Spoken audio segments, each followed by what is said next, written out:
Does it work? Now it works. Thank you, Xavier, for the introduction. I hope everybody understands me. Do you understand everybody? Is English good enough? My Spain is, I'm afraid my Spain is not very good. No. I could trade English for German if you like, but probably this is even worse.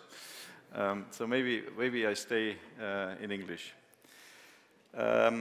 Yes, you probably expect now today that I'm going to talk about machinery and paint and steel and why we are so good and so on and so on. I think right away, to manage your expectation right, I'm afraid I'm not going to talk much about machinery today. I'm far more interested in where we together are going in farming in this world. And this is what I would like to talk to you about. Before I do that, I would like to introduce a little bit my company first, very quickly, who I am and where I come from. Wait a minute, ship. And I personally, I'm German. Really, I'm not German, I'm Bavarian. Maybe you know the difference. We call the Germans, we Bavarians call ourselves as the real Germans, you know. The other Germans are the sub-Germans, you know. So you know where Bavaria is. Bavaria is in Munich, you know, around Munich, beer drinkers, and we're strong people. Actually, we are the only free state in Germany, you know. So we have our own accent, we have our own certain rights, so we feel very privileged, very special, but that's about it. And so anyway, that's where I come from. I'm a farmer, I'm a trained farmer. I'm the oldest of 5 sons and 1 daughter. My family has been in farming for many, many generations, mainly in southern Germany. And my father was a pioneer in the 60s in non-plowing systems. Basically, he stopped plowing. And it was not only my father, it was his brothers and a couple of his cousins. They were very aggressive farmers in the 60s after the World War, you know.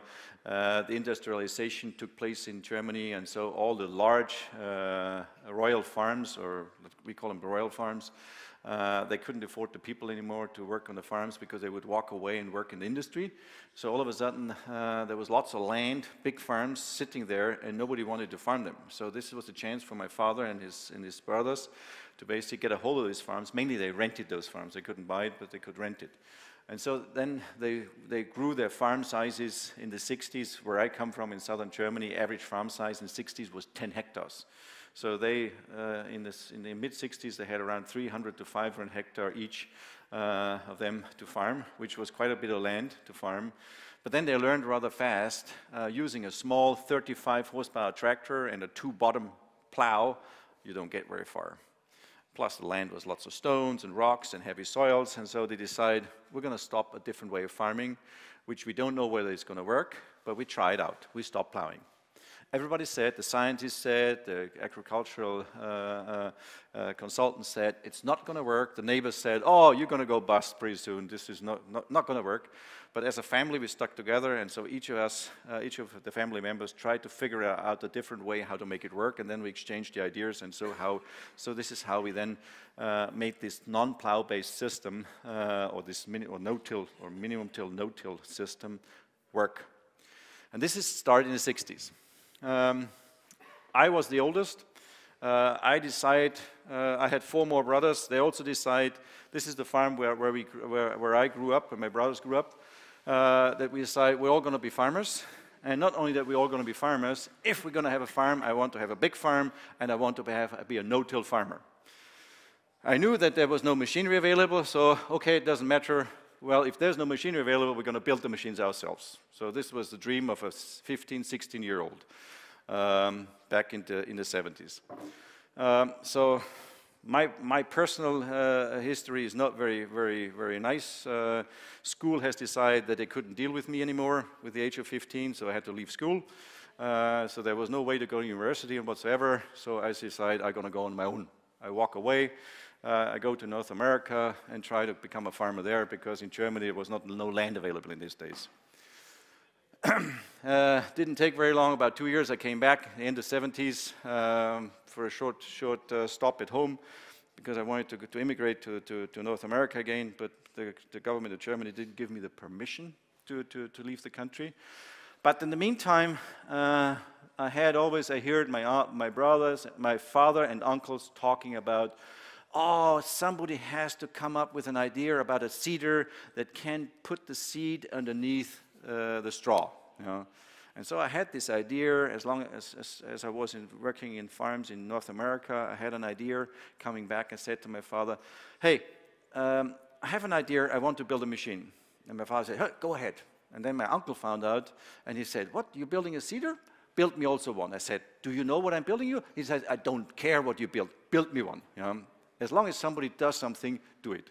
So this is how I started in 1981, building my first machine and renting basically the workshop of my father. This was this building here. I rented just a workshop. And so I started basically building machinery only for the family. Never had the intention to build a company. And this was my first machine in 1981, 82. It was a no-till seeder, so-called a funny machine. And I built a couple of those machines for the family.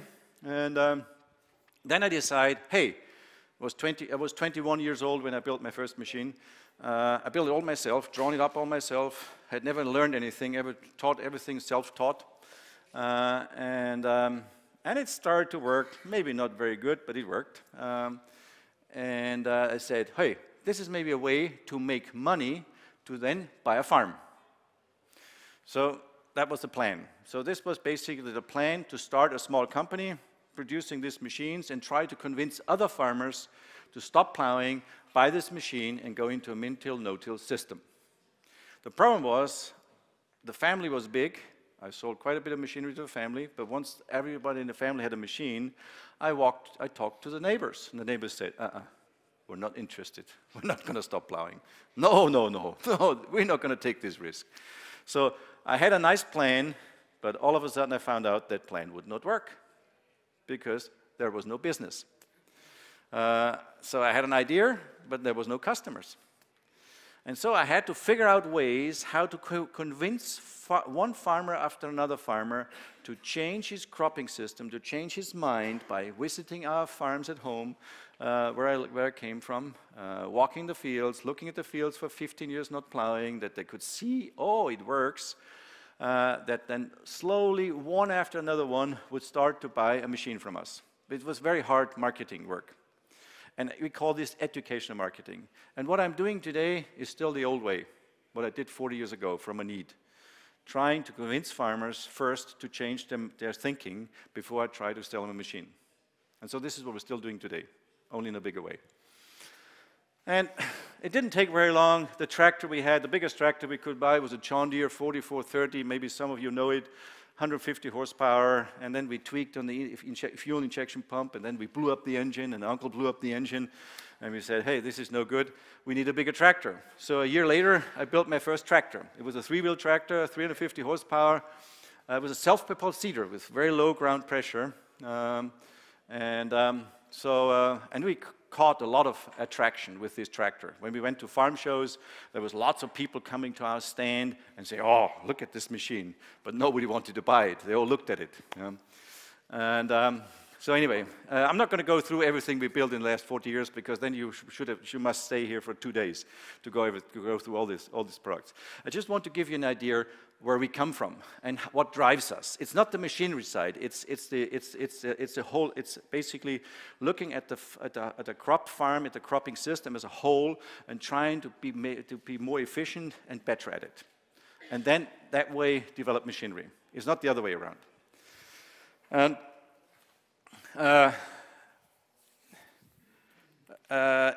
around 1980. A local agricultural university and some crop consultants came to my father and asked him and said, Mr. HORSCH, when we found out in the 60s that you and your brother stopped plowing, we were betting that the whole family HORSCH will go bankrupt within 4 or 5 years. So now after 15 years, you're still there, you're still growing your farms, you're growing crops, and it looks like you're making money. What have you found out what we, from a scientific point of view, don't understand. Can we do trial work? So they went to my father and my uncle and took certain fields and made trials. Like the trial was always the same. They took 1 hectare where they said, you continue to farm it the way you farmed it the last 15 years, which was more or less just 5 centimeter tilling or little tilling and then no tilling into this mulch. Then I took another hectare to it, which they mixed, deep mixing with a chisel plow, you know, mixing for 15, 20 centimeters. And then they took 1 hectare next to it, which they said, we do it the way it's supposed to be, plow it every year. So this was a trial being done on my farm, or on our farm at home, for 10 years. And after 10 years, a professor, Professor Dr. Bauchens, came. Am I too fast or too slow? It's okay? Is the translation okay? I don't want to ruin the translator, you know. Make sure he has enough water, please. But no wine, you know, no Spanish wine, because your Spanish wines are better than the French wines, and if you drink them, you get headaches, you know. But not because they're bad, because you drink too much of them.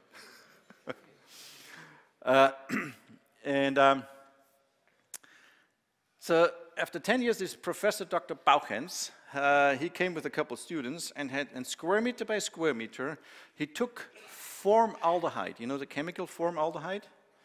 You know, when you smell it, tears come out. So when you pour it into the earthworm holes, I mean, the earthworms basically start getting tears and come jumping out of the soil, you know, come rocking out. And this is how you get the earthworms out of the soil.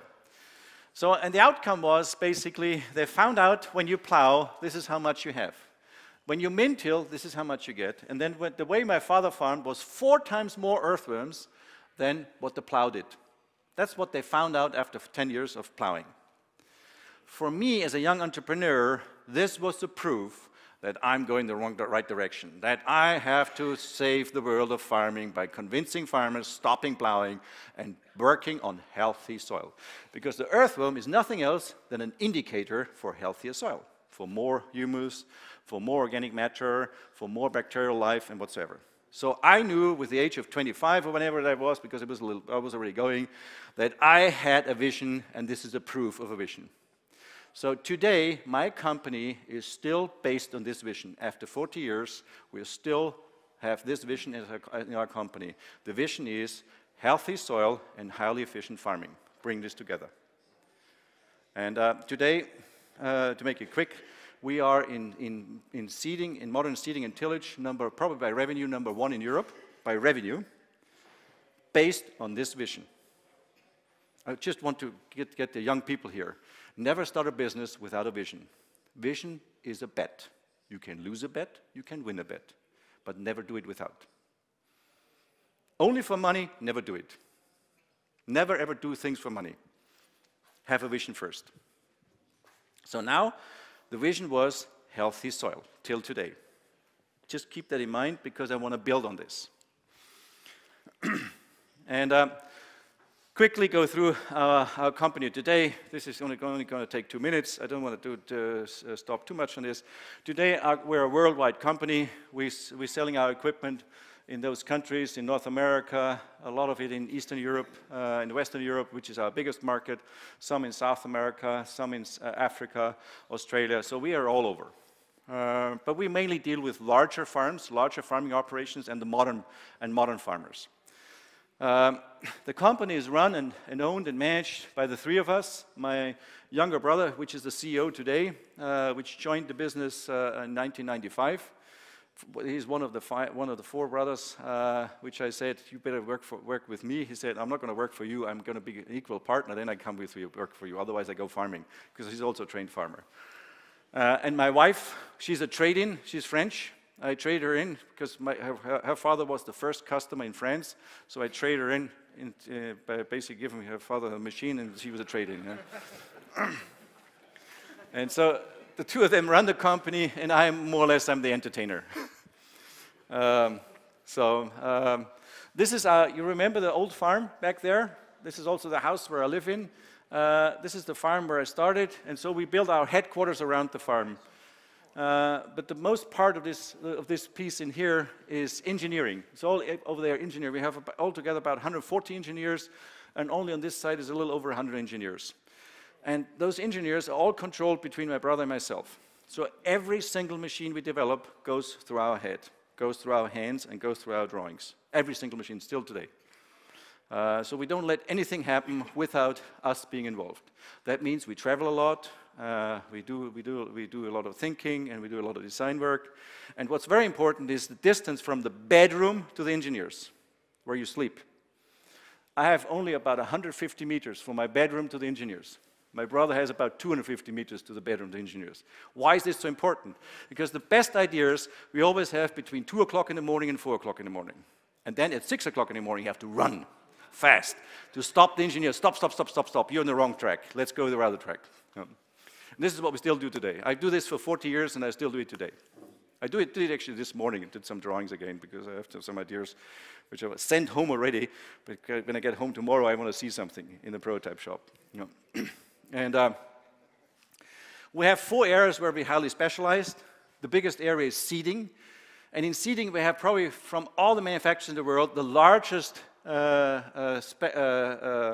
product range of any type of seeder, like single disc, double disc, no-till disc, bin-till disc, tine seeders like parallel tines, rigid tines, wide tines, narrow tines. We have a whole range of no-till, min-till, and well, some semi-conventional seeders. Working with this anywhere from 3 meters to 24 meters, tank sizes anything from 1,000 liters to 40,000 liters. So we do everything, all computerized and whatsoever. We have a whole product range of all kinds of different seeders, because we work in so many different areas in this world. Different soils, different climates, different farm sizes, different crops, and so on and so on. Then the second part is planting. We're in the planting business for soybeans, corn, sugar beets, and so on. There we're more in the larger planters, 12 row, 16 row, 48 row. This is where we're specialized in. We're not so much specialized in 6 or 8 rows planters, which is pretty popular still here in Europe. This is not yet our market niche. Our market niche is more the larger planters. Then we have a large spraying program, pull-type sprayers and self-propelled sprayers. And there we're also at the high end, not at the low end, at the high-end sprayers with self-leveling booms that automatically level up to 30 centimeters on top of the crops, so automatically following contours and so on. We're very good at this. And then we obviously have a large product range of compact discs and chisel plows, tine tillage tools. We have no plow, but everything but a plow we have, a wide range of tillage tools. But we're, again, with all this product range, we're more concentrating on the professional, larger farmer. We're not so much concentrating on the small peasant farmer that doesn't want to spend much money and has small tractors and small equipment. We're not so good into this segment. And with this segment, we employ not quite 2,000 people today. As I said, we are all over the world. We have altogether 6 plants. This is 4 of the larger plants. This on the top is our largest plant in East Germany near Leipzig. This is a plant near Munich where we do the sprayers. This is a plant in North Dakota in the United States, in Fargo, North Dakota. And this is our plant in Curitiba in Brazil. And then we have another plant in Russia. We built a new plant in Ukraine. And then we have another small plant in China as well. So we're all over the world. And what we also do is farm. We have several farms in East Germany, in Czech Republic, and in France. This is a farm in France. Actually, this is where my wife comes from. So basically, this is a trade-in. This is also a farm which we use as a model farm for demonstrations and for bringing customers there. And altogether, we farm about 24,000 hectares in our family. And then out of that, we have about 6,000 hectares attached to the machinery business where we do research work. Those 2 farms are in Czech Republic, where we do controlled traffic farming and new cropping systems, robots, and whatsoever. And those farms are now run today by my two of my oldest sons. They run those farms. And as we speak, I want to show you a quick video. Next generation. Our next generation, between my kids and my nephews and my nieces, our next generation is grown up basically in the business on the farm. So none of my kids has ever seen the beaches in July and August, never. What have they seen?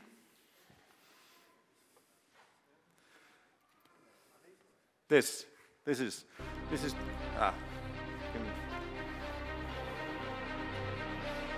Can we slow this down? No. You have to slow. Stop. So anyway, this is two of my sons and one of my nephew and an operator driving the combines. So those 4 combines harvest 6,000 hectares a year. It's all 12 meter. In a good day, they do about 1,500 tons of wheat they can harvest. That's what my kids are doing. And they love it. For them, it's sports. Yeah?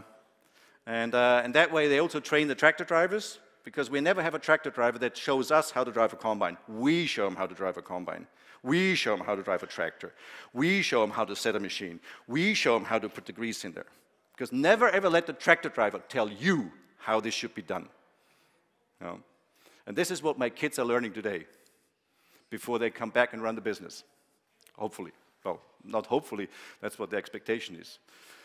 And so anyway, just give you a little understanding that it's not only us, it's also our next generation already has the same injection like I had from my father in the 60s when he said, no, when everybody says it's not going to work, we'll make it work.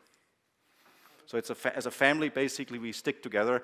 It's not one-man show, it's a family show that we basically run, just to give you an idea who we are.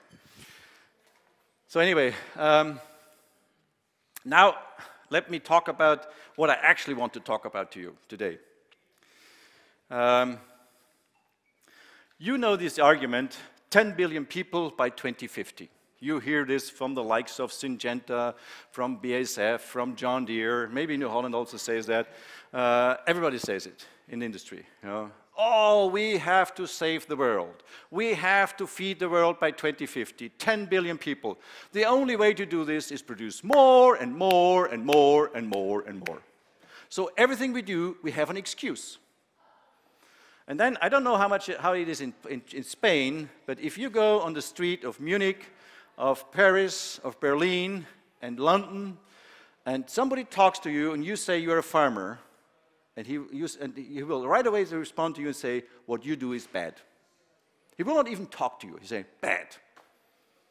Maybe in Madrid it's the same thing. So, and then we say, yes, but please, understand, all I'm doing, I want to feed 10 billion people by 2050. Understand me. No, I don't understand you anymore. What I want to say here is, please, let's stop using this argument. Never, ever use this argument anymore in the public. The public doesn't want to hear this anymore. And maybe there's a complete different solution than this. And we don't even know about it. But it's already happening. And that's what I'm going to talk about. So forget this for a while. Because if I would have been standing here 4 years ago, I would have said, hey, this is our future. Within the last 4 years, I've changed my mind and say, no, this is not our future. Our future is something different. And that's what I want to talk about. Before I do that, kannst du mir ein bisschen weiter, dass ich nicht mehr hingehen muss, wenn ich sage, weiter. I want to basically try to, how to say,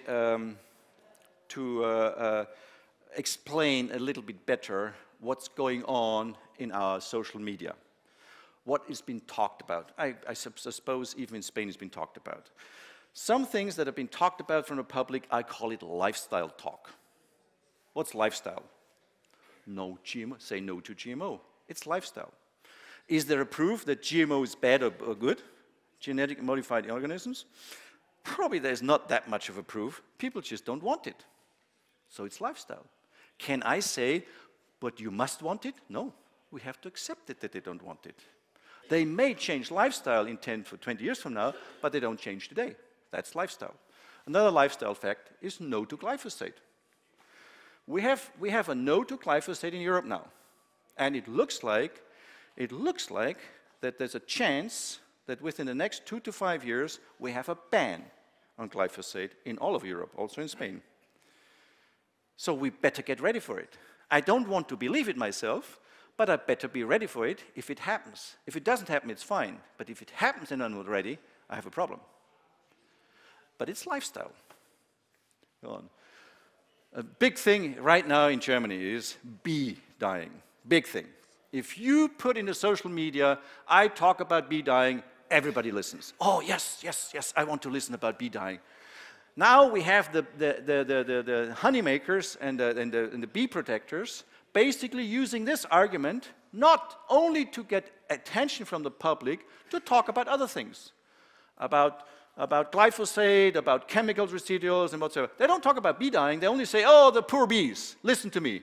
But I want to stop this, I want to stop chemicals, I want to stop fertilizer, blah, blah, blah. Has nothing to do with bee dying. But they use it. It's lifestyle. Animal welfare. We have animal welfare terrorists in our country. They want us to stop everything. When there's more than 2 pigs in a crate, it's called animal terrorism. You know? They want us to stop it. I mean, if you have 1,000 bees in a box, I would call it mass animal care. Okay? Nobody talks about that. But what do you want to do about this? This is what the public wants. The public doesn't like to see us having lots of animals in one barn or inside. They want to stop us. So we better listen to it. We shouldn't say no, no, no. Organic farming. By the way, I'm also partly, in our farms, we're also organic farmers. Some of our farming is organic farming, and we're actually increasing our organic farming part. But we also know organic farming is lifestyle. Is not much driven by facts. It's lifestyle. People just want it. If they want to pay for it, yes, we do it. The ones that don't want to pay for it, they can eat something else. Vegetarian. Big thing with young people in our part of the world. It's lifestyle. If you have a daughter that's a vegetarian, you want to convince her she should eat meat, try it. She won't. She rather walks away. She will not listen to you. Huh? It's lifestyle. So what can you do? Vegan. It's also lifestyle. We have to accept lifestyle. And lifestyle is also business. Let's not say it's all bad. Let's also say lifestyle is also business opportunity. Whenever you have an idea to serve this lifestyle needs, better do it, because there is what people are willing to spend money on. So we should not ignore it. Now, what are facts? Humus, climate. Building humus is good for the climate. Decreasing humus is not good for the climate. How do we decrease humus? Intensive cropping system, intensive tillage, very short rotations. That's how you decrease humus. I'm not talking about you, I'm talking about the farmers who are not here today. You know? I know that you do everything right. I'm talking about your neighbors who are not here today. You know? But you know it. Sometimes we do things that maybe if you look at that, we shouldn't be doing. But we do it for quick profit. Building humus is not that easy. And building humus and being profitable is probably, it depends on the climate zone we're in, it's sometimes very hard.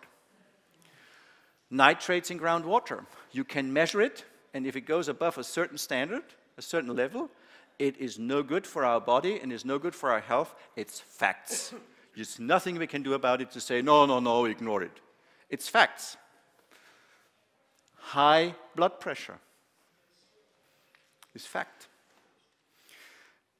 International health organizations are coming out with more and more studies every year that the last 50 years, the percentage of people with high blood pressure is going up, not down.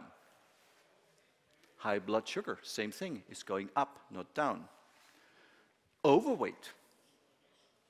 Is there anybody in the room that wants to gain weight? No. So it's going up, not down. That's a fact. That's not lifestyle anymore, it's facts. Chemical residuals, which you can find through regular laboratory tests in our grain, in our milk, in our cheese, even in our olive oil. You can find it. It's a fact. Now you can argue, should we ignore it or should we not ignore it? This is another thing. But first of all, it's a fact that you can find it and that people are out there that are concerned if you find it. It's a fact. Here's an example. This is from a bee. You know this, what do you call this little square where you have the bees put the little pockets, put the honey in? There's a part where they put the pollens in. You know the pollen? And that pollen part, you run this through a laboratory test. This is what you find in pollen in a beehive. I mean, all the possible chemicals that are out there that we'll be using, you find small traces in this. Should we be concerned when we see that, or should we say, forget it? If you would have asked me 3-4 years ago, I would have said, forget it. Today I know we should be concerned. Even though it is not harming the people, we should be concerned. Because there's many people out there, when they see that they're very concerned. An interesting one. Here. This, if you take a classic mixed muesli from Lidl and Aldi, they're also here in Spain or the other supermarket chains, and run it through a laboratory test, you most likely find about 23 different chemicals. Most of it is fungicides, a lot of it is insecticides, some is hormones, and very little is herbicides, by the way. It's more fungicides and insecticides what you find. So whoever thinks the healthiest food in the morning is a muesli, you have the highest chance to get the full set of chemicals with your first meal in the morning when you do this. The interesting part is, guess who has given me this list? Guess it. An NGO? No. One of the main buyers from Lidl, Mr. Lamprecht, he's in charge of 24 billion euros buying power from Lidl, has given me this list about 1.5 years ago and said to me, look at this is my problem every day, and you as a farmer don't care. You as a farmer don't care. And he's right. He is looking at it every day, and we don't care. Yes, you can say the numbers here, the milligrams, it's fine. But nobody yet has looked at the whole. What is the counter reaction when you take the whole? Okay? So what am I telling you? I'm telling you that supermarkets coming now directly to us farmers, around Nestle, around the food producers, and ask us farmers, do you know what's going on?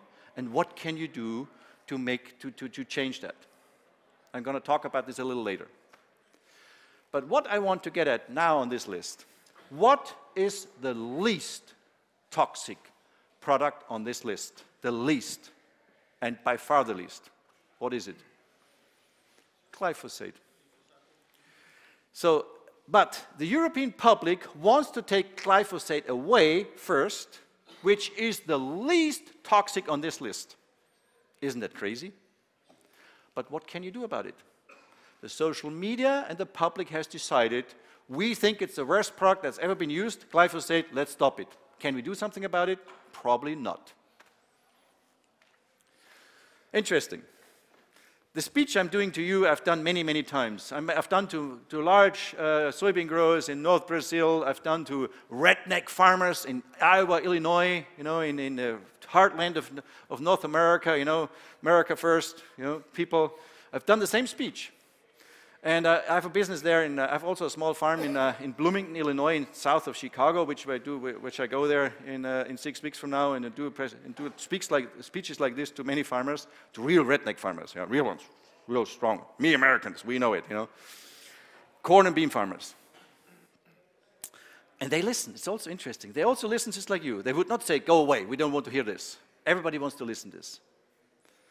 And I actually be invited in May to do another 3 speeches in front of the largest soybean growers in SLC and Maggi, in Mato Grosso in Bahia, in Brazil, just because they heard from other people this speech and they want to hear it again. The largest ones. They're all listening. They don't say, go away, we don't want to listen to this. You ruin our business. No, no, no, they want to listen. Anyway, And one of my marketing guys in North America, Jeremy HORSCH, he's a real redneck, yeah, good authority, hamburger and steaks every day, and he loves Trump, you know. And he was listening to speeches when I was giving them. And then he always said to me, oh yeah, well, Anyway, 2 weeks later, he went to the doctor and had his urine tested. And then he sent me an email 3 weeks later and said, look at this. The average level of glyphosate you find in average American is this. The average glyphosate level you find in the average European is this. And my employee, Jeremy HORSCH, had twice as much as the Americans had. And so now I got even a real redneck concerned. He was really concerned. Oh, now it's me that has this high level of glyphosate, because he eats nothing but hamburgers and steaks and so on, all Roundup Ready corn in there and Roundup Ready soybeans in there. No wonder that there must be a high level of glyphosate there. Okay? So anyway, I got a real redneck, even an employee of mine, concerned. So another picture. This is a picture from southern Brazil, Paraná region, where we have, as I said, we have a factory in Brazil where we build seeders, no-till seeders for soybean and corn seeding. And this is a smaller version. We also mainly do a bigger version. But this is a classic picture in the South Paraná region. It's just like, here, like up Andalusia, a very rolling country, but 2,000 millimeter rain. So erosion is problem number one. So what they have to do is 100% erosion protection. So the erosion protection is a cover crop like this, fully covered the soil. And you don't want to destroy it at all. When you seed, you only want to seed in there and leave it. Bare soil like you and I have is impossible there. One rain, it's gone. And so all of Brazil and Argentina, they farm like this. They have been able the last 20 years to double and triple their humus content. So they are, when it comes to climate, saving the climate, they probably have done the biggest contribution to saving the climate in Brazil and in Argentina, the no-till farmers in farming soybeans and corn. Unbelievable. But what do they need to make this happen? Without Roundup, absolutely impossible.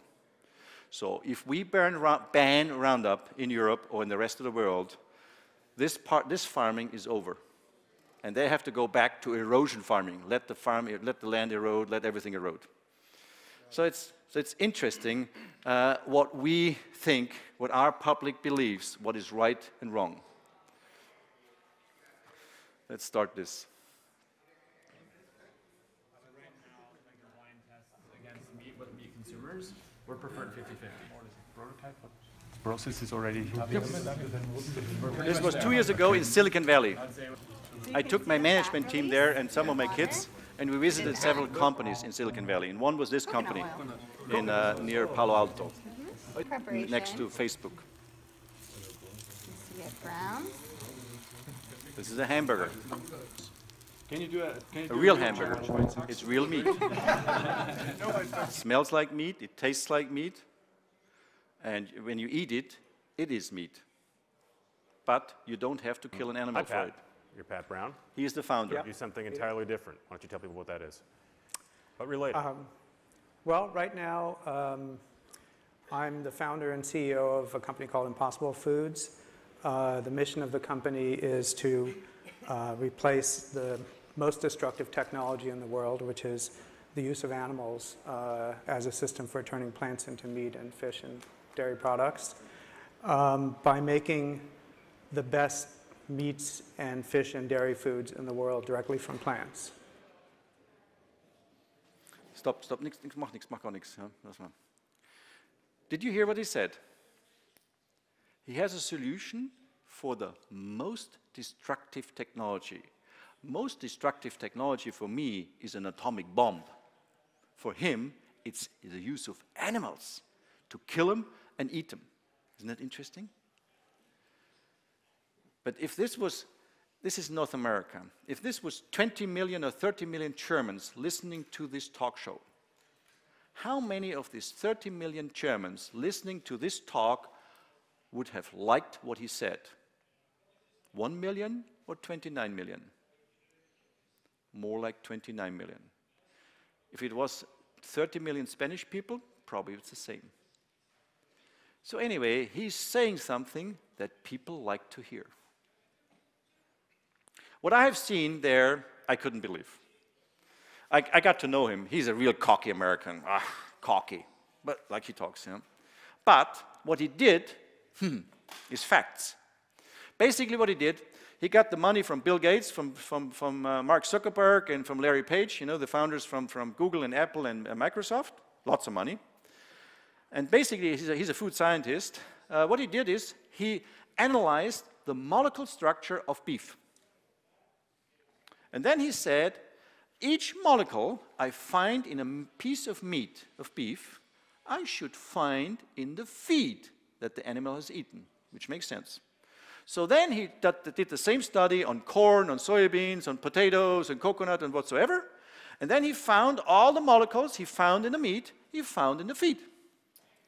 Then he said, what if I basically simulate the action of a stomach with fermentation, with bacteria, with enzymes, and so on? That's what he did. And he showed us that. Basically, had lots of big pots, you know, for fermentation, like you do your olive oils or wine or whatsoever. This looks the same, you know, stainless steel pots. And he basically extracted the molecules through fermentation. Then he dumped them in a pot together, stirred it up, and then he had a special fermentation. It's called heme fermentation, where he makes the blood through fermentation. And then he pours the red blood into it, and all of a sudden you have a structure of a hamburger patty red. You smell it raw, it smells like raw meat. You eat it, it's like raw meat. You fry it, it is like sizzles like raw meat, like meat. You eat it, it's meat.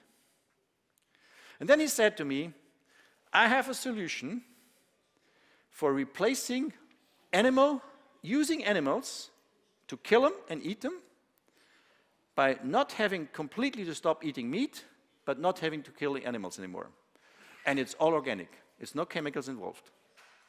No chemicals involved. And then he said, I want, in the next 5 years, so it's 2 years down the road, so it only has 3 years to go, but probably it doesn't get there. I want 10% of the American beef market in the next 5 years.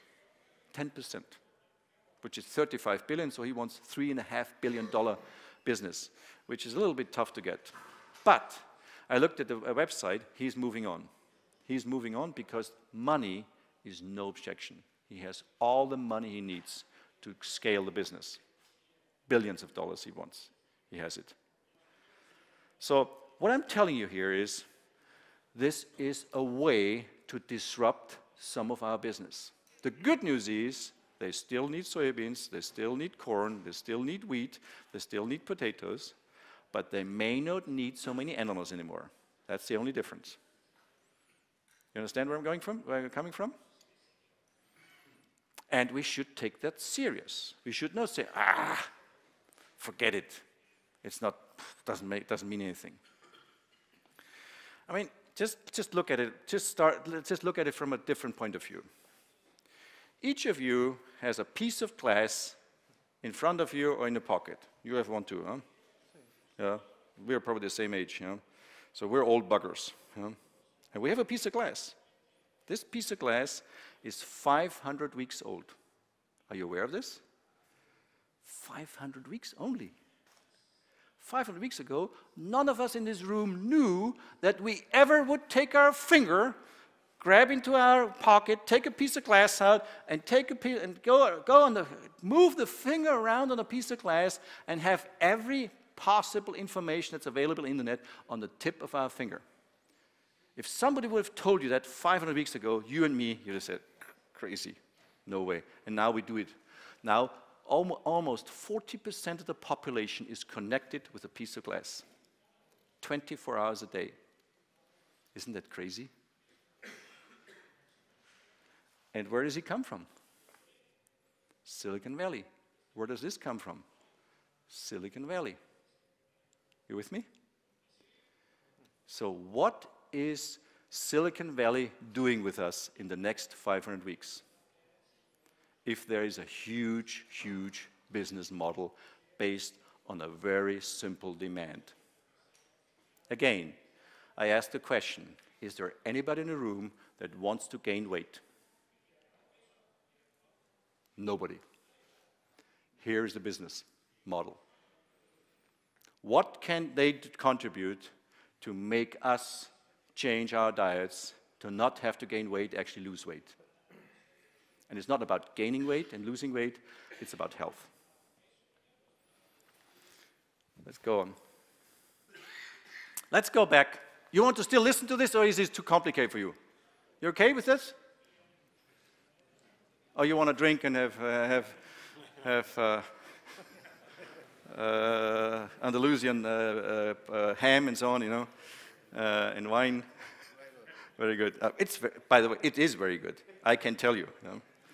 You don't have to tell me. Look at this here.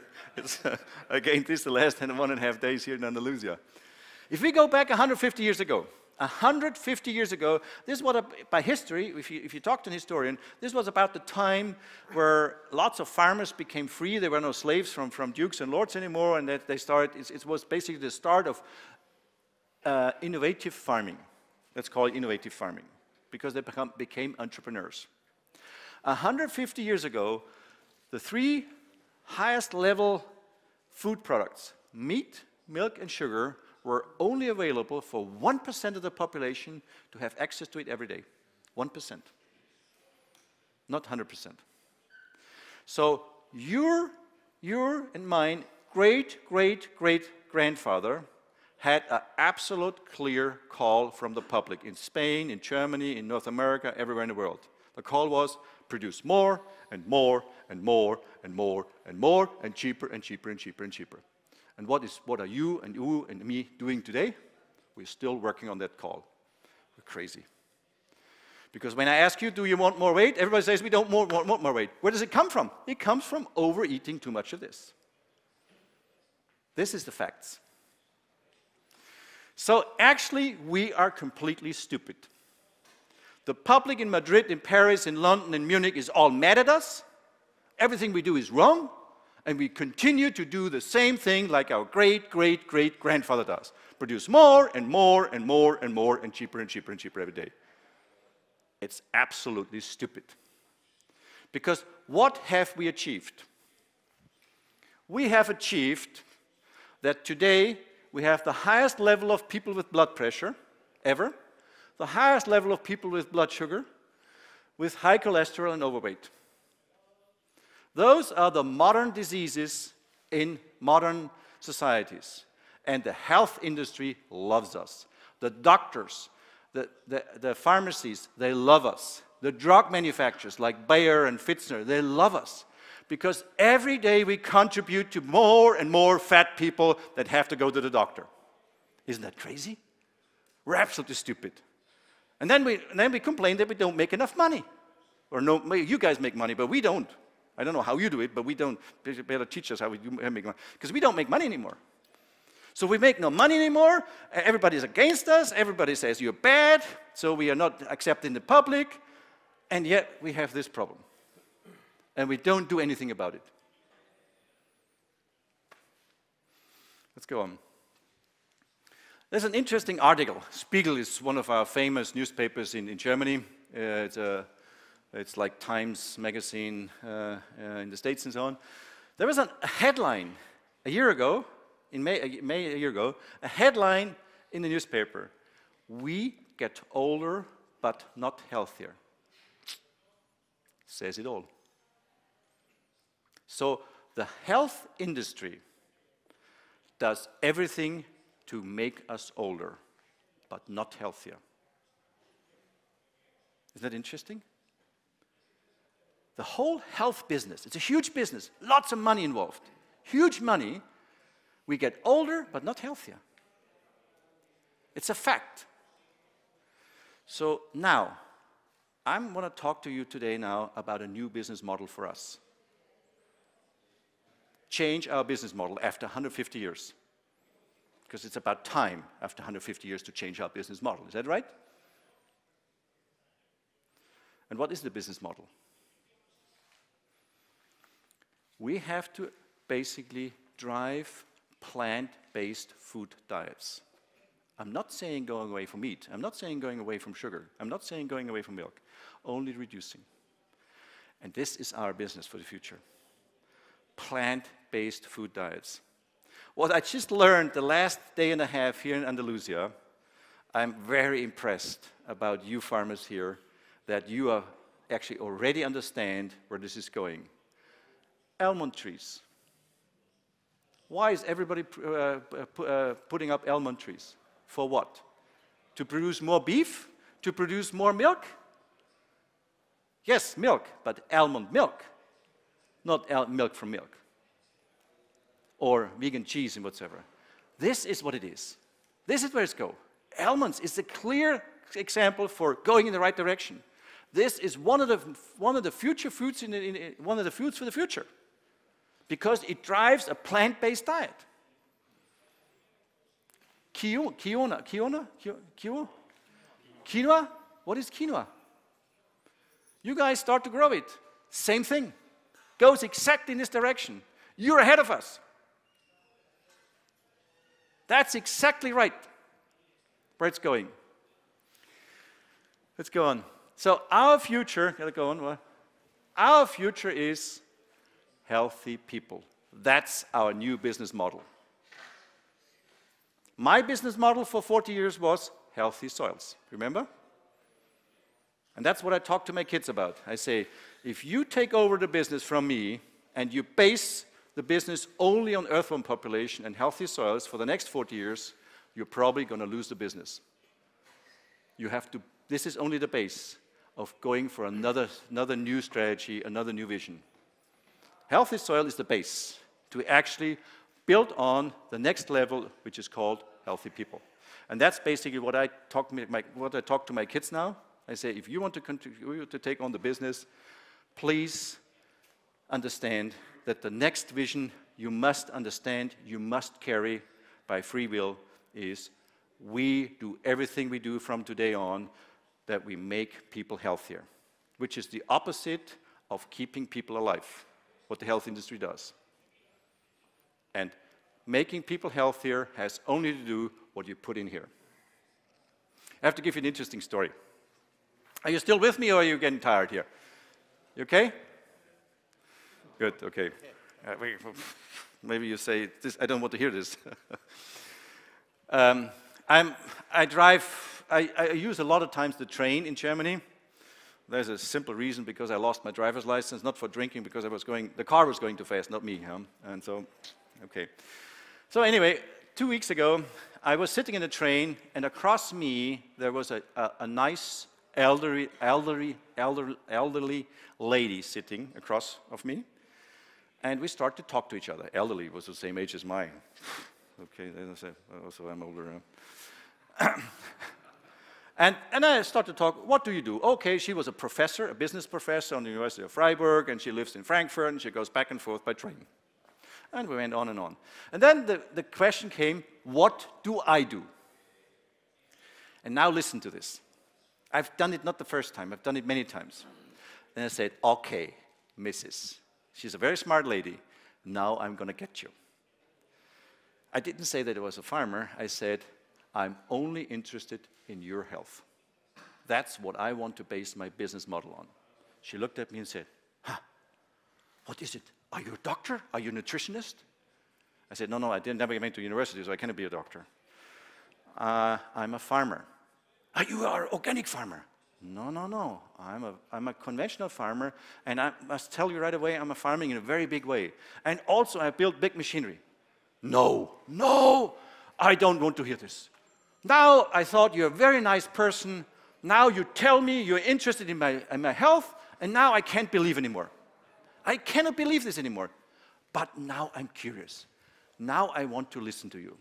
If I would have said I'm a farmer and I'm a machinery manufacturer, I would have spent 2 hours trying to stay alive.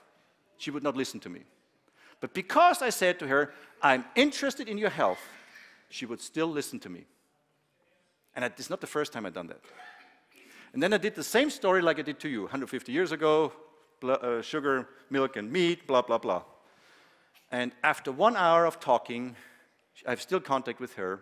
She said, That's the first time you give me a complete new picture about farming and food and where we have to go. Because I ended up with my discussion, I said, we don't need a discussion today how we produce food, organic or not organic or conventional. This is secondary, this is lifestyle. We first need a discussion, what are we going to eat in the future? And when we have a solution for that, then we can discuss, should we do it this way or should we do it that way? And that's the discussion we need in Europe. That's the discussion we need in the world. That's the discussion we need with everybody in the world. First is, what should we be eating? Should we continue to get more fat? That means more processed food, more sugar, more cheese, more meat, and so on, more and more and more of this, and have more high blood pressure and more heart attack and more cancers and Alzheimer's and whatsoever. Are we more interested in that? Or should we avoid this by not eating pills, by changing the food we put in there? And then, if we understand that, then we discuss, what is it? Yeah, go on. It's very simple. It has a name. It's called the Flexitarian food movement. It's not my name. It's already today, by statistics, the fastest moving trend in the world ever. Faster than organic farming ever was, faster than other movements were. And have you heard about this? The first time. It's interesting. You haven't heard about this, and already today, it's the fastest, biggest moving trend in the world. Flexitarian movement. What is a flexitarian? Flexitarian. Flexi. He still eats meat, he still eats cheese, good Andalusian pork, good Andalusian beef, good Andalusian cheese, or French cheese. French is second choice, okay? I know you don't like the French, but they're also not bad, yeah?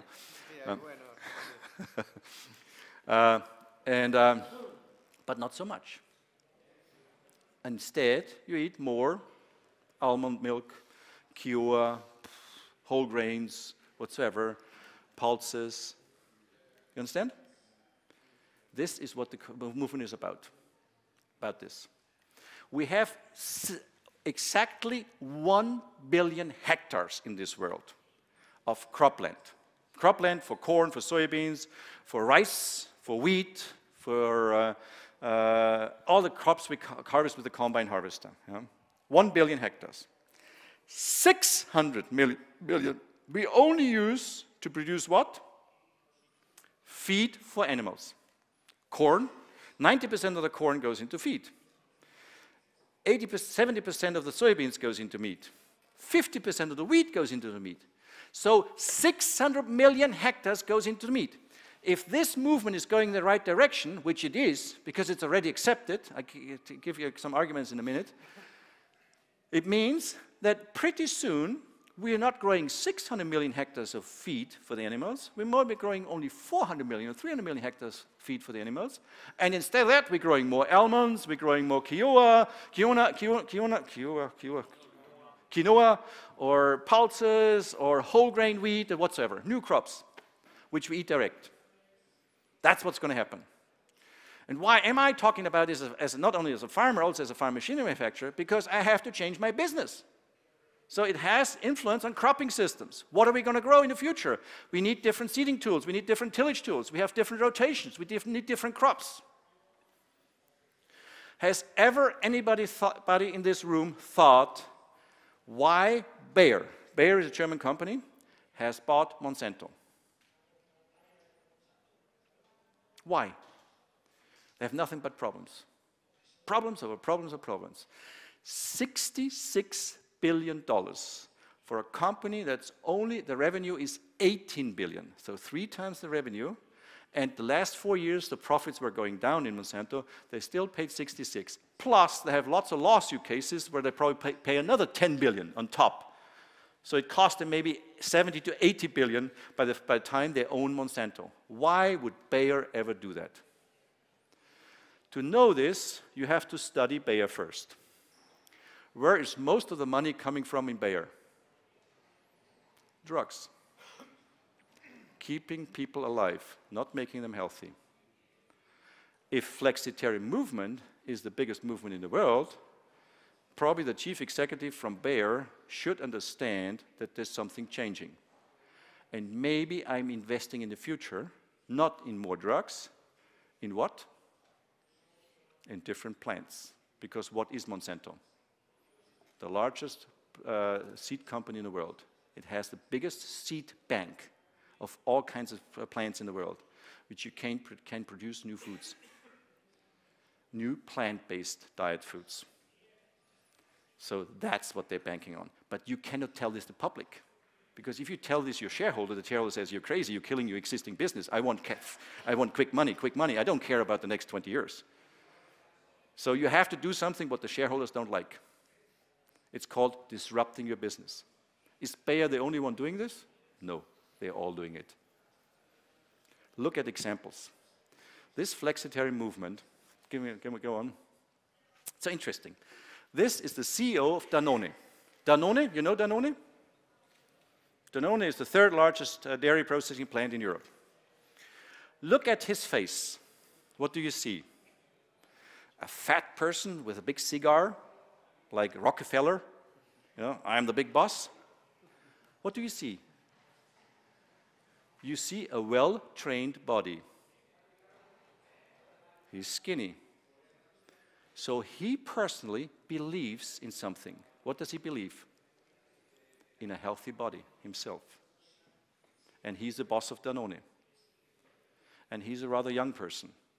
So he went to university at the modern professors from Yale and Harvard and Paris and whatsoever. Modern professors. Not old professors. So he must have studied something where all of a sudden, because he's very smart, he ended up on the top of a big corporate company and making 10 million euros a year or whatever, you know. But you don't get the 10 million euros only because you're smart, also because you have a vision. And the vision starts with your own body, what you believe in. Health. Health is what you eat. And look what he writes. Do you know the company called Alpro? Alpro? Well, you should know, because this is probably the biggest buyer of almonds. Huh? Alpro produces almond milk, soybean milk, oat milk. Who owns Alpro? 100% Danone. Nobody knows. It just changed hands 4 years ago. Just like Monsanto is bought by Bayer. Psst, don't talk about it, but we do it. So he bought Alpro, not saying anybody that he owns it, because of what? He believes in a new change in diets. He understands the Flexitarian movement. And he himself is the best example. Now look at many young chief executives on top of of chief executives, CEOs of big corporate companies. They all look alike. They all ride bicycle. They all are sportive. They all eat different foods. Some of them are vegans. Some of them are vegetarians. They don't smoke big cigars, you know, big fat cigars and whiskey in their hands and all the time. No, they don't do this anymore. So they all, and their own bodies already, and their own belief, their belief is already, we have to change the world by changing myself. So if I change myself, and I'm now the most powerful man in this company, I should better change the company also. It's happening. It's happening everywhere. Coca-Cola. Have you heard about Aldes? The new product, it's a shake. It's a vegan shake, Aldes. Who owns it? Coca-Cola. There's no Coke in there, there's no milk in there. It's all, almonds is in there, yeah? And soybeans is in there, and stuff like this. Coca-Cola invests in it. It's owned by Coca-Cola. Coca-Cola is buying one company after another company that does nothing but organic and flexitarian food. They don't say it, they invest in it. Amazon. You watch Amazon, the largest internet business in the world. They are now moving into the food business. Did you see it? They're in the food business. Amazon should sell the cheapest, junkiest pizza, ready meal pizza, you know, the cheapest chips and potato chips and hamburgers, whatever. What do? The opposite. The first thing they did, they bought for $10 billion a supermarket chain called Whole Foods in North America. When you ever get to New York or Chicago, whatever, and stay over in the airport for a half a day, go out of the airport and look for a Whole Foods store and walk for about 2 hours at that Whole Foods store. Then you understand what they're investing in. Whole Foods. Has nothing to do with cheap pizza. Has nothing to do with hamburger. Has a little bit to do with organic, but also conventional. And Whole Foods store have kitchen courses. It's a supermarket that supply kitchen courses because people don't know how to cook anymore. So basically, what they do is they teach them how to cook better before they sell them new products. That's Amazon. Amazon is investing in it. And I can give you one example after another one. Lidl. I'm in a think tank with Lidl. So I know the chief executives from Lidl quite well. And I have a meeting in 2 weeks again with them. It's in a think tank. So I get to hear since 5 years things from Lidl I couldn't believe when somebody would have told me this. But I heard it firsthand. 5 years ago, Mr. Gutzblom, he's one of the chief executives of Lidl. He's now left because of nervous breakdown, because he's overworked, that guy, but a very nice guy. He told me in one of the think tank meetings he told me, sugar is poison. A supermarket chain tells me sugar is poison? I said, you gotta be kidding you. You gotta be shooting yourself in the foot. This is business. The more sugar is in there, the more people buy. He said, no, it's poison. And he said to me, what happens to you farmers will happen to me one day. I said, what do you mean by that? He said, nobody will listen to you farmers anymore in the street because everything you do is basically wrong. If you have arguments or not, nobody listens to you. And he said, I wait till it happens to me. What do you mean by that? Well, he said, it probably won't take very long. Then the first young mother will come up to me and point the finger at me and say, it's your fault that my little baby walking in your stores on the same level of this baby, there's Mars over-sugared chocolate bars, mueslis, and whatsoever. And so now I have already the basis of my kid of diabetes and high blood pressure and obesity. It's your fault. That's number one of a supermarket chain that is pushing over 100 billion euros. Telling me that 5 years ago. Can you believe this? Guess what happened? 6 weeks ago, the largest sugar factory in Germany, South Sugar, closed 5 factories from 22. Why? Because what he said is happening. They take very slowly sugar out of everything, out of chocolate, out of Nutella, out of mueslis, out of shakes, everything, ice creams, very slowly, very small amounts they take out. Now, Aldi does the same thing, and I'm sure they do it here in Spain too. They don't tell you. This is new marketing. They don't tell it, they do it. Is it sugar only? No. They take also food enhancers out. You know the stuff you eat, so you eat more, these chemicals? They very slowly take it out. They don't tell it. So they want to change your taste in Spain also. What you think in 10 years from now is good tastes different than from today. Have you ever been to New York or Chicago and bought an ice cream? Have you had an ice cream in North America? The first sip you take is, sweet. So the Americans have a much higher level of taste of sweetness than we have, and you Spanish have. And even that is too high, what we have. So the sugar content, the sugar consumption is driven down by the supermarkets, not by the European Union and the lawmakers. It's the supermarkets themselves that make the decision. They come to us and talk to us farmers and say, what can you do to change the product and make it more healthier and take residuals out and take sugar out and blah, blah, blah. It's so interesting. It's so interesting that everybody of the big, and it's all young chief executives. Everywhere where you find very young bosses, that's where they start doing this. Young bosses, not new old bosses. Young bosses with modern education. Well, I don't know. Have you know the Davos Economic Forum? Yeah, I've been there twice. Very interesting. It's not the main forum where all the politicians are in there. The ticket costs 80,000 euros. They say, no, I don't want this. You know, where all the presidents in there. You don't need to go there. It's all around. Flexitarian movement, diet change, plant-based diets is a big topic in Davos. You go from one stand to another stand, and they start to talk about this. And we sit here and say, why should we change? I'm not talking about you, I'm talking about ones who are not here today. It's all happening every day. So, another thing I want to quickly talk about. Pretty soon I'm finished. Or are you done here? You want me to continue? Okay, good. Good.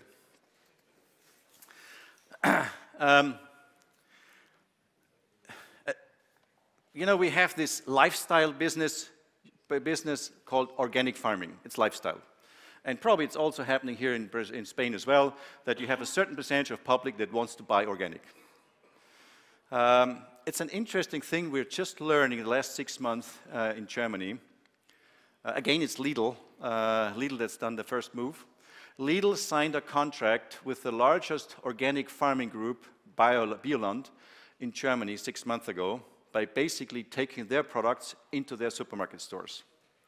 Within 6 months, a colleague of mine runs a large dairy processing plant. He just told me that last week. He said, you wouldn't believe what's happening now.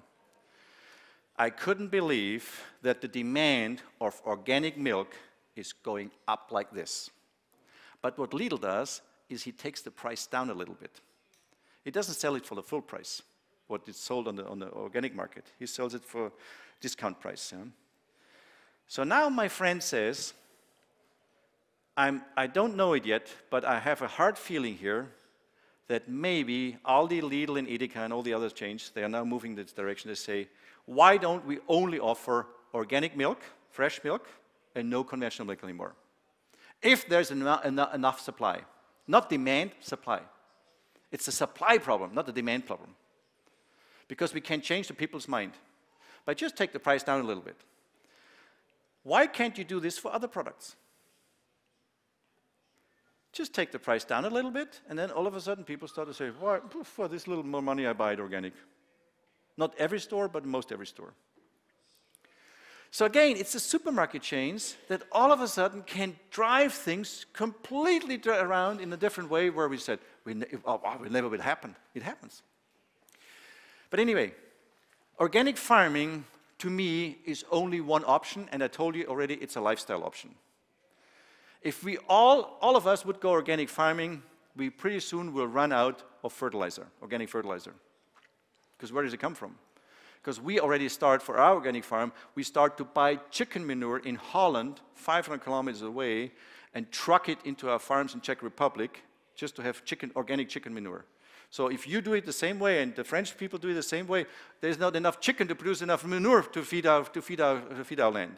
So if we all go organic, we will have a nutrition problem. So that doesn't make sense. So it's still a niche market, the organic market. Even though it will grow, it's a niche market.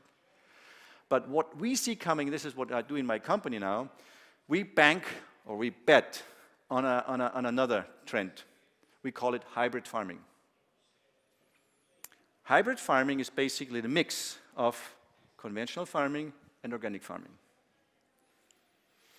And we have some arguments here. I will show you in a minute what it means.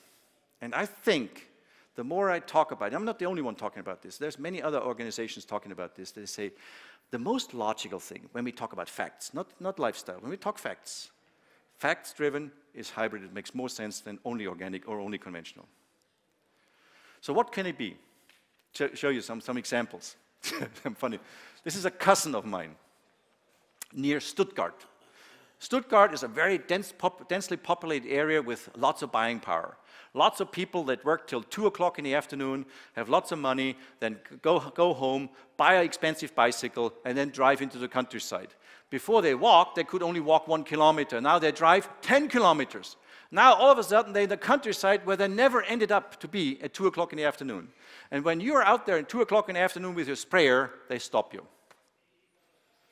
And he said, what can I do? They all have bicycles now, they have no work, they stop at 2 o'clock in the afternoon at work, and they have the money, and they drive bicycles because they look at their body and their health, you know. And now they not go 1 kilometer, they go 10 kilometers away from home. And they ride in the middle in the countryside where I have my farm and my freedom. Now I have no freedom anymore. And he said, phew, every day I have big talks and police calls, stop sprayer, stop this and stop that. And one day he decided, I'm going to take the sprayer tracks, you know the tracks from the sprayer here, and plant flowers into it, which he does now, right now. So in all his wheat fields, he has every 36 meter a flower strip. Then what he did is he took the 4 nozzles behind the sprayer, he blocked them off, so he doesn't put chemicals on. He puts left and right chemicals on, and the middle not. And it costs about 5% of his land, so it's some money involved. The first year he did this, he did it in front of the most critical villages. He said, you wouldn't believe what happened. Within days, bicycle drivers came to the field, stopped at the field, asked my driver or asked myself, what is this? We like this. And he said, one day he was out there himself with a sprayer, stopping. A bicycle driver came by. Instead of saying, stop, stop, stop, stop, stop, he said, Mr. HORSCH, I like what you're doing. And he was out there with a sprayer. Isn't that interesting? The bicycle driver didn't see the sprayer. He only saw the flowers. And he said, oh, the bees in there, noise, this is great. This is biodiversity. It's so interesting how quickly you can influence public people and public mind. And a couple of days later, a couple newspaper journalists came. Then it was written in the local newspaper.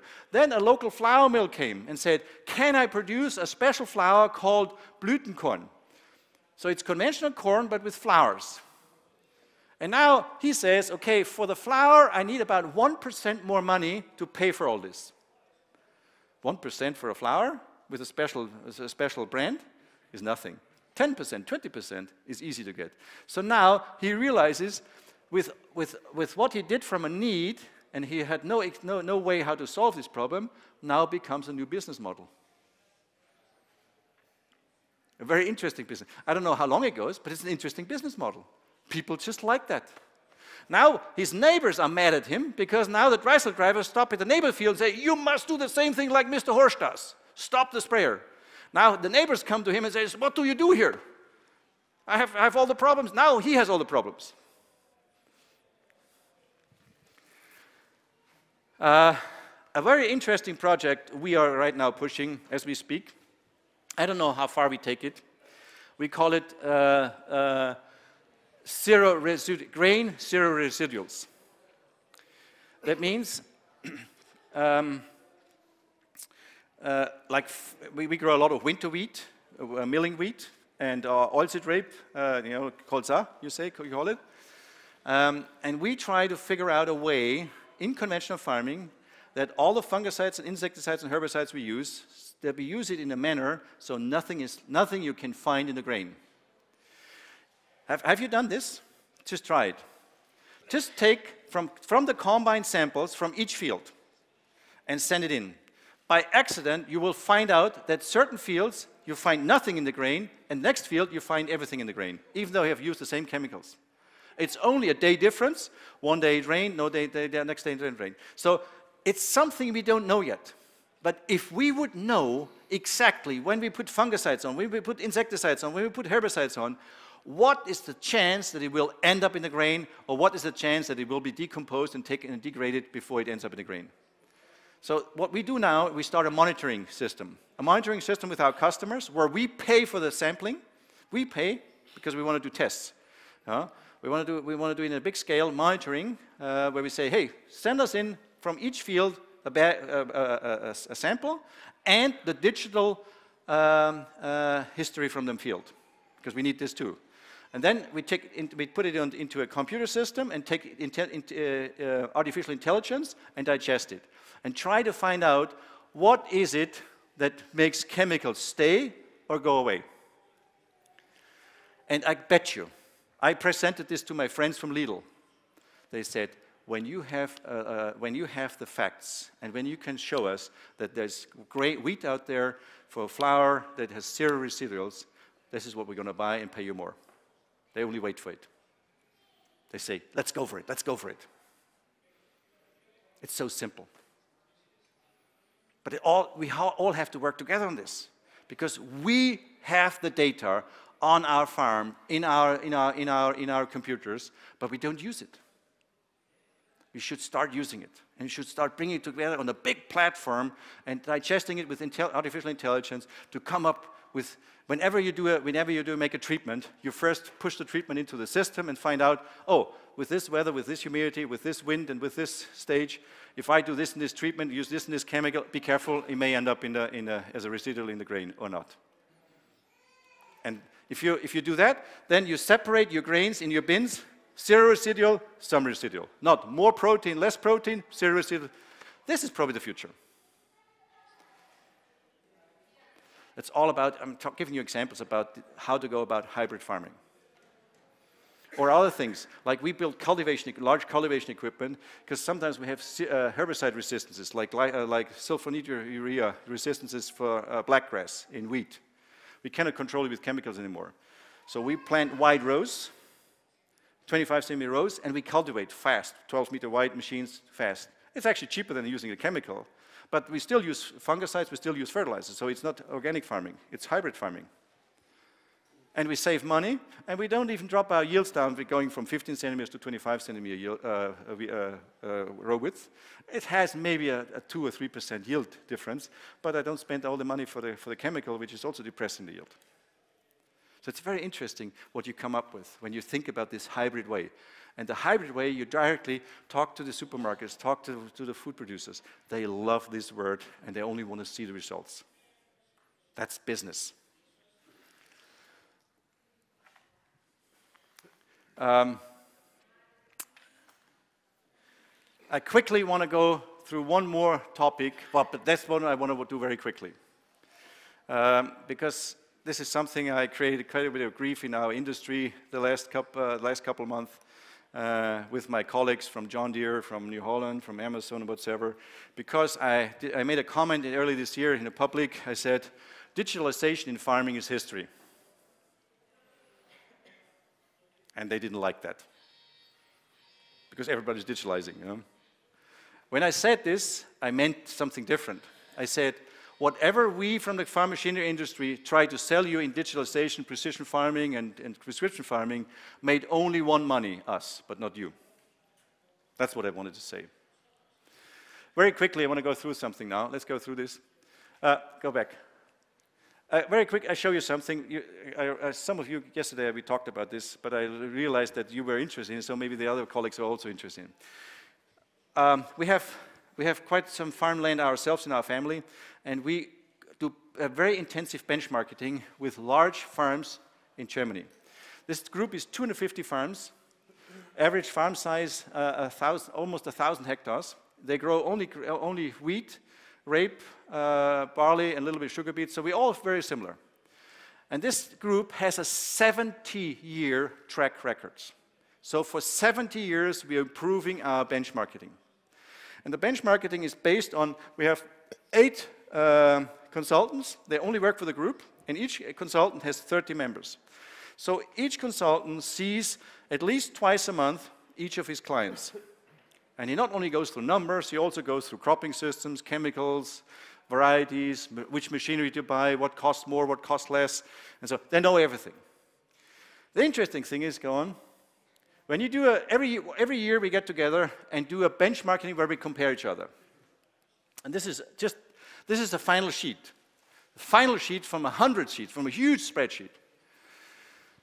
The interesting thing is, and I spend always 2 days a year looking at these numbers and comparing our numbers from our farms with the group members. And I call this come to Jesus meeting. Because every day, after these 2 days, you walk out like this. Oh man, I found out that some of my guys here had a better way to make more money than I did. And it's always depressing. It's depressing. Yeah. Now look at this. We have 3 columns. You see, this is the smaller ones, and this is the larger ones. This is 1,500 hectare average size, this group. This is the 25% high producers, the 25% low producers, and this is the average. Go on. So the difference is in yield, wheat yield, 8.8, 5-year average, to 9.1 to 9.4. So this is only 500 kilograms difference from the low producers to the high producers, which is about, what is it, 100 euros? Not more, 100 euros. €100 difference. Now, let's look at the profit, bottom line. The low producers, in average, have a 237 euros profit per hectare. The high producers, 671, and the average, 439. The difference is 450, roughly, not 100 euros. This is 100 euros, and this is 450. So there's a 350 euro difference, not coming from yield. Where does it come from? 350, not 35. Even for you guys, 350 euros is a lot of money per hectare.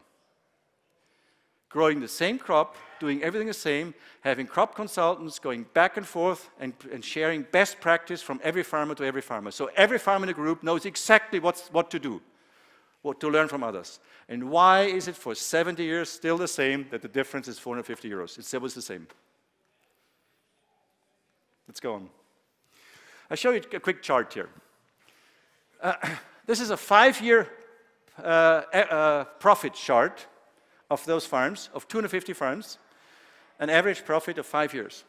But what we do, so it's between 250 euros to 1,000 euros. This is the spread. Growing only wheat, barley, no sugar beets, no almonds, no olives, no special crops, only just normal grain. So it's very comparable. But still the spread is between 250 to 1,000. But then what we also do is we define between yield potentials, because some is on very marginal land, low rainfall, some high rainfall, good land. So it's like it's a 7-ton wheat equivalent, 8-ton, 9-ton, 10-ton, 11-ton. Go on. So what you find is always this. You find some guys here, but you also find a guy here with 750 euros on 8 tons, and there's a guy with 10 ton, and he's only 250 euro. So there's a 500 euro difference. But he naturally has more yield, but he still has less profit. I know those guys. They're my customers too. So it's quite interesting. There isn't a single farm machinery manufacturer in the world that is sitting on both sides, both on the farming side and the manufacturing side. So I get to see the numbers and then sell them the equipment on the other side. So it's very interesting. This guy, he loves to hunt. He has a farm manager, he has a secretary, he has, instead of 2 combines, 3 combines, instead of 5 tractors, 6 tractors, everything new, and so on it goes. He always has a crop consultant to come in to test, look at the fields. And the crop consultant tells him what to spray. And he never takes a risk to spray little. He always sprays maximum. And on it goes. 500 euro difference. He is on marginal land, but he has 1 combine less. He drives 1 combine himself.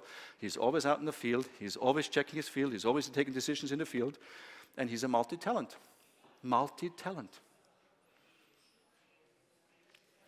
Now, the red dot, he's the one, this is the guy with the highest profits for the last 20 years or 15 years in this group. He's my friend, Dirk Rieve. 3,800 hectares, not a small farmer. He has the highest profits of all, and he's the president of the group. So they make the best of the best the president of the group. If you would know this guy, you would love him, because he's so humble, you wouldn't even be telling, if you're looking at him, that he's so smart, because he's only ambitious working. And, but he has not the highest yield. You see, there's one guy has more yield, but he's not the highest profit. You see that? It's not related to yield only. It's also related to, I call it, multi-talented managers.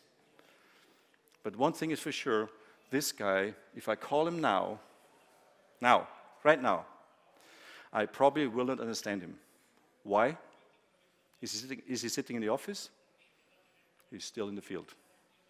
He's still in the field, walking his field, checking for diseases, checking for weeds, checking for this. This is what he does right now, as I would call him. He's not in the office. And that's where the money comes from. Big money. It's big money. We're talking here millions of difference, not hundreds of thousands of difference between the same and 300. See, if there's 500 euro difference between one with 8,000 hectares and the other one, this is 2 million euros difference. 2 million, not 200,000. Now I'll show you something you may not like. Go on. What I did is, together with our crop consultants in this group, I said, okay, let's look at the level of digitalization, okay?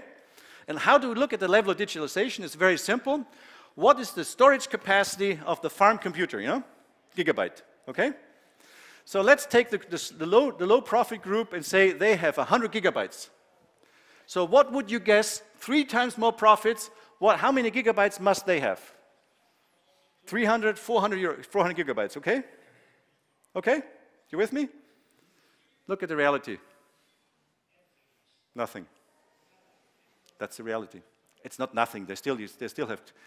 So what I'm telling you here, the lower the level of digitalization is, the higher the profits are. Why? Because he doesn't spend so much time in the office. He spends more time out in the field with his people, with machinery, with plants, with everything. That's the difference. And even digitalization, the last 10 years, with all these fancy systems, you know, drones and satellite pictures and computer programs and whatsoever, they also use them. They also use them, but very little. But the ones who use them the most spend too much time sitting in the office, trying to make decisions from satellite pictures and from whatsoever, and not going out in the field and making decisions. I know this. I know this from this group, and I know this from my own family. I see it. I've just gone through the last 2 years through some very bad times with my sons, where my sons have proven to me that digitalization is bad. My sons.